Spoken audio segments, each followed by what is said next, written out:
రాష్ట్ర బడ్జెట్ లో విద్యారంగానికి జరిగిన కేటాయింపులు నామమాత్రంగా ఉన్నాయంటూ ఏబీవీపీ నాయకులు ఉస్మానియా యూనివర్సిటీలో నిరసన వ్యక్తం చేశారు. బడ్జెట్ పత్రాలను తగలబెట్టిన నిరసనకారులు ప్రభుత్వం విద్యార్థులను వంచిస్తోందని ఆరోపించారు. రాష్ట్ర బడ్జెట్ లో కేవలం 8% నిధులు మాత్రమే కేటాయించిన విద్యారంగం పట్ల ప్రభుత్వ నిర్లక్ష్యాన్ని చాటుతోందని ఏబీవీపీ కార్యదర్శి రాంబాబు మండిపడ్డారు. అరచేతిలో వైకుంఠం చూపించి గద్దెనెక్కిన కాంగ్రెస్ నేడు హామీలను విస్మరించిందని వారు విమర్శించారు. సిగ్గు పేద విద్యార్థులకు కేవలం 8% నిధులు విద్యాశాఖ కేటాయించడము. సిగ్గు పేద విద్యార్థులు చదివే విద్యాశాఖ కేవలం. మాచల్ల రాంబాబు ఏబీపీ రాష్ట్ర కార్యదర్శి. 6 గ్యారంటీలు 420 హామీలతోని నిరుద్యోగులను విద్యార్థులను తెలంగాణ ప్రజలను అరచేతిలో వైకుంఠం చూపించి గద్దెనెక్కినటువంటి కాంగ్రెస్ ప్రభుత్వము, ప్రజాపాలన చెప్పుకుంటున్న ఈ కాంగ్రెస్ ప్రభుత్వము అధికారంలోకి వచ్చిన తర్వాత ప్రవేశపెట్టినటువంటి 3వ బడ్జెట్ లో పూర్తిగా విద్యారంగాన్ని విస్మరించిందని చెప్పేసి ఏబీపీ ఆరోపిస్తా ఉన్నది. 3,24,000 కోట్ల రూపాయలతో బడ్జెట్ ప్రవేశపెట్టినటువంటి ఈ బడ్జెట్ లోపల కేవలం 8% నిధులు కేటాయించడం అంటే విద్యారంగాన్ని పూర్తిగా విస్మరించడమే. ఈ యొక్క విద్యారంగంలో అనేక యూనివర్సిటీలు, గ్రామీణ ప్రాంత యూనివర్సిటీలు 15 ఏళ్లు అవుతున్నాయి. ఆ యూనివర్సిటీలకు నిధులు కేటాయించకుండా, కనీసం వాటిలో డెవలప్మెంట్ యాక్టివిటీస్ ప్రోత్సహించకుండా, యూనివర్సిటీ లోపల టీచింగ్, నాన్ టీచింగ్ స్టాఫ్ ను రిక్రూట్ చేయకుండా ఈ యొక్క యూనివర్సిటీలను నిర్వీర్యం చేస్తున్నారు. ఉస్మానియా యూనివర్సిటీకి, అదేవిధంగా చాకలైలమ్మ యూనివర్సిటీకి కేటాయించిన కేటాయింపులను ఏబీపీ స్వాగతిస్తున్నది. కానీ మిగతా 17 యూనివర్సిటీల యొక్క పరిస్థితి ఏందో తెలంగాణ రాష్ట్ర ముఖ్యమంత్రి, విద్యాశాఖ మంత్రి తెలంగాణ విద్యార్థి సమాజానికి సమాధానం చెప్పాల్సిన అవసరం ఉన్నది. మేము అధికారంలోకి వస్తే 2 లక్షల ఉద్యోగాలు భర్తీ చేస్తాం, జాబ్ క్యాలెండర్ ని విడుదల చేస్తామని చెప్పినటువంటి కాంగ్రెస్ ప్రజాప్రభుత్వము ఇప్పటి వరకు మేము 67,000 మందికి నియామక పత్రాలు ఇస్తున్నామని చెప్తున్నావు కదా. దానిలో నీ ప్రభుత్వం వచ్చిన తర్వాత ఇచ్చినటువంటి ఒకే ఒక నోటిఫికేషన్ 11,000తో నోటిఫికేషన్. దానిలో నువ్వు ఫిల్ చేసింది 9,000 ఉద్యోగాలు మాత్రమే. అది డిఎస్ నోటిఫికేషన్ మాత్రమే. మొన్నటికి మొన్న అర్బన్ నక్సలైట్లతో కూడినటువంటి విద్యా కమిషన్, లోపభూయిష్టమైనటువంటి ఒక విద్యా కమిషన్ ఒక నివేదికను తెలంగాణ ప్రభుత్వానికి ఇవ్వడం జరిగింది. దానిలో కూడా రేవంత్ రెడ్డి క్లోజ్ ఫ్రెండ్ జాగో యాత్రతోని తెలంగాణ రాష్ట్రంలో కాంగ్రెస్ అధికారంలోకి రావడానికి కృషి చేసినటువంటి ఆకునూరు మురళి, మరి ఆయన ముఖం ఎక్కడ పెట్టుకుంటారో మాకు అర్థమైతలేదు. ఈ తెలంగాణ విద్యార్థి సమాజానికి ఏం సమాధానం చెప్తారో మాకు అర్థమైతలేదు. నువ్వు ఇచ్చినటువంటి విద్యా కమిషన్ నివేదికలో 18% నిధులు తెలంగాణ విద్యారంగానికి కేటాయించాలని నువ్వు చెప్పినావు కదా. మరి నీ దోస్తు రేవంత్ రెడ్డి 8% నిధులే కేటాయించిండు. ముఖం ఎక్కడ పెట్టుకుంటావు ఆకునూరు మురళి? ముఖం ఎక్కడ పెట్టుకుంటావు? విద్యార్థులకు ఏ విధంగా సమాధానం చెప్తావు? పోయిన సంవత్సరానికి ఈ సంవత్సరానికి కేవలం 0.6% నిధులే ఎక్కువ కేటాయించడానికి రాష్ట్ర ప్రభుత్వము ఆకునూరు మురళి ప్రతిపాదించినటువంటి నివేదిక ప్రకారం 18% నిధులు కేటాయించాలంటే ఇంకెన్ని సంవత్సరాలు అయితే నువ్వే లెక్క పెట్టుకో ఆకునూరు మురళి అని చెప్పేసి సందర్భంగా ఆకునూరు మురళి గారికి విజ్ఞప్తి చేస్తున్నాం. ఇంకో విషయం, ఈ తెలంగాణ రాష్ట్రం లోపల బడుగు బలహీన వర్గాల పిల్లలు 90% మంది కూడా ఈ కాంగ్రెస్ ప్రభుత్వమే తెచ్చినామని చెప్పుకుంటున్నటువంటి ఫీ రీయింబర్స్మెంట్, స్కాలర్షిప్ పథకాల మీద ఆధారపడి ఉన్నత విద్యను అభ్యసిస్తున్నాయి.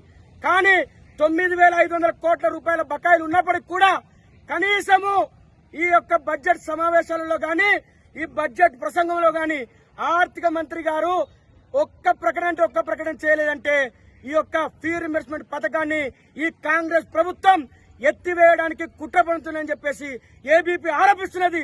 ఇది నిజం కాదని అంటే రేపు పొద్దున అసెంబ్లీలో దీని మీద చర్చ పెట్టాలి, దీని మీద ప్రకటన చేయాలి.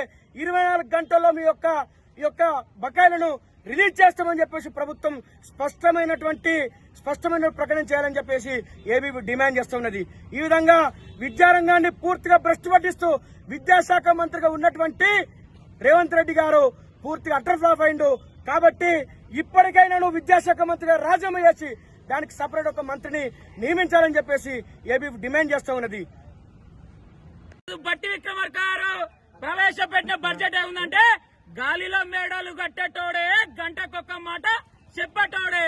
అంటే గాలిలో అంకల గాలిడే ఉంది.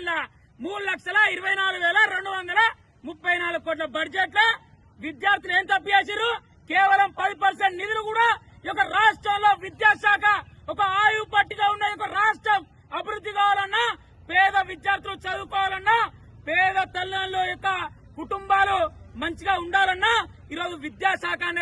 చాలా ముఖ్యమైనది.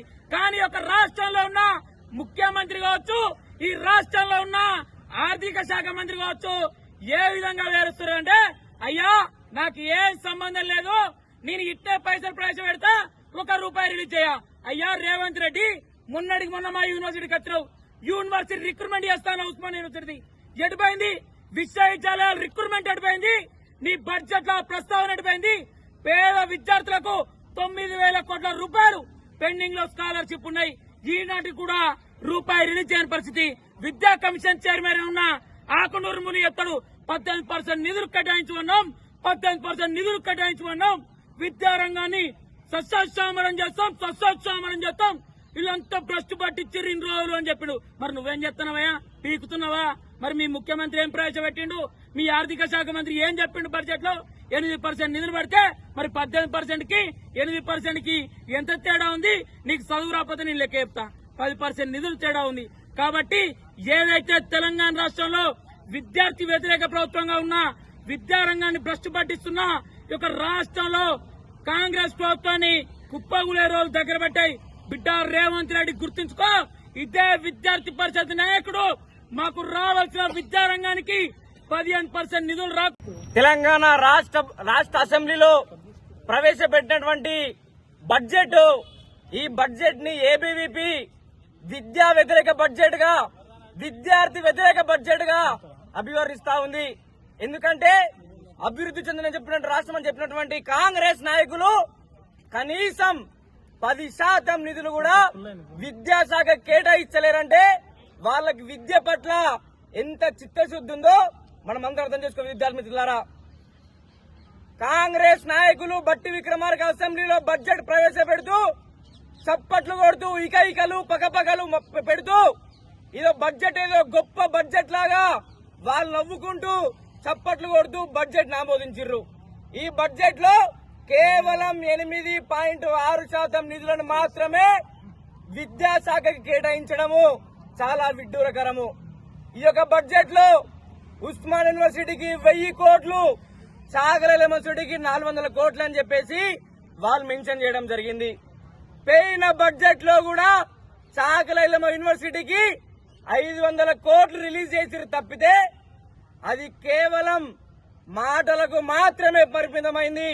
డబ్బులు మాత్రము ఇప్పటి వరకు వచ్చినటువంటి దాఖలాలు లేవు. ఈసారి కూడా కేవలము కేటాయింపులకైనా విడుదలకేమైనా నోచుకుంటాయా ముఖ్యమంత్రి గారు అని చెప్పేసి మేము అడుగుతా ఉన్నాం. ఈ రాష్ట్రంలోని అన్ని యూనివర్సిటీలని విస్మరించి అయితే ఇంటర్ కళాశాలలను, డిగ్రీ కళాశాలలను, జాబ్ క్యాలెండర్ ను వీటన్నిటిని విస్మరించి విద్యాశాఖకి మొండి చేయి చూపించినటువంటి ఘనత కాంగ్రెస్ పార్టీ ప్రభుత్వానిది. ఇది 3వ బడ్జెట్, ముచ్చటగా 3వ బడ్జెట్. 3వ బడ్జెట్ లో కూడా విద్యార్థులకు, నిరుద్యోగులకు, తెలంగాణ రాష్ట్ర యువతకు కాంగ్రెస్ పార్టీ మొండి చేయి చూపించిందని చెప్పేసి ఏబీవీపీ అభివర్ణిస్తా ఉంది. అక్కడ ఉన్నటువంటి ఎమ్మెల్యేలు కావచ్చు, కాంగ్రెస్ ఎమ్మెల్యేలు, మంత్రులు ఏ ఒక్కరు కూడా విద్యాశాఖ గురించి మాట్లాడకుండా వాళ్ళకు దేనిపైనైతే కమిషన్లు వస్తాయి, దేనిపైనైతే టెండర్లు వస్తాయి, వాళ్ళ చుట్టాలకు, వాళ్ళ బంధువులకు, వాళ్ళ మిత్రులకి ఏ టెండర్లు ఇవ్వాలి, ఏ కాంట్రాక్ట్లు ఇవ్వాలి తప్పితే దాని మీద తప్పితే వేరే దానిపైన విద్యార్థుల భవిష్యత్తు పైన ఎటువంటి చిత్తశుద్ధి లేనటువంటి నాయకులు కాంగ్రెస్ పార్టీ నాయకులు. మేము ఒకటే చెప్తా ఉన్నాం, ఈ బడ్జెట్ విద్యా వ్యతిరేక బడ్జెట్, ఈ బడ్జెట్ విద్యార్థి వ్యతిరేక బడ్జెట్, ఈ బడ్జెట్ యూనివర్సిటీలను నాశనం చేసే బడ్జెట్, ఈ బడ్జెట్ విద్యార్థులను మోసం చేసే బడ్జెట్, ఈ బడ్జెట్ నిరుద్యోగులని మోసం చేసే బడ్జెట్ అని చెప్పేసి ఏబీవీపీ ఈ సందర్భంగా అభివర్ణిస్తూ అయితే బడ్జెట్ ని వెంటనే అయితే సవరించి విద్యాశాఖకి 15% నిధులను కేటాయించాలని చెప్పేసి మేము సందర్భంగా డిమాండ్ చేస్తా ఉన్నాం. తెలంగాణ ప్రభుత్వం 26-27 సంవత్సరానికి సంబంధించిన బడ్జెట్ ని ఈ రోజు ప్రవేశపెట్టడం జరిగింది. ఈ రోజు బడ్జెట్ ను చూసుకున్నట్టయితే ఈ రోజు ఈశాన్య రాష్ట్రాల్లో ఉన్నటువంటి నాగాలాండ్, త్రిపుర, సౌత్ ఇండియాలో ఉన్నటువంటి కేరళ రాష్ట్రాన్ని చూసుకుంటే 18 నుంచి 21-22% ఈ రోజు విద్యారంగానికి కేటాయిస్తున్నారు. ఈ రోజు బట్టి విక్రమార్క గారు గాని రేవంత్ రెడ్డి గారు గాని ఈ రోజు విద్య మీద తెలంగాణ ప్రజలు చదువుకున్నటువంటి విద్య మీద ఏమాత్రము జ్ఞానం ఉందో అర్థమవుతుంది, ఏమాత్రము వారికి ఈ రోజు తెలంగాణ విద్య పైన పట్టు ఉందో అర్థమవుతుంది. కాబట్టి ఈ రోజు ప్రవేశపెట్టినటువంటి బిల్లు ఈ రోజు యావత్తు విద్యార్థి లోకానికి సిగ్గుచేటుగా బ్లాక్ డేగా ఈ రోజు ఏబీపీ నిర్ణయిస్తుంది.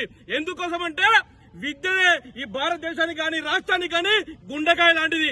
అలాంటి విద్యనే ఈ రోజు నిర్లక్ష్యంతో ఈ రోజు రాష్ట్రం మొత్తం కూడా కొట్టుమిట్టాడుతుంది.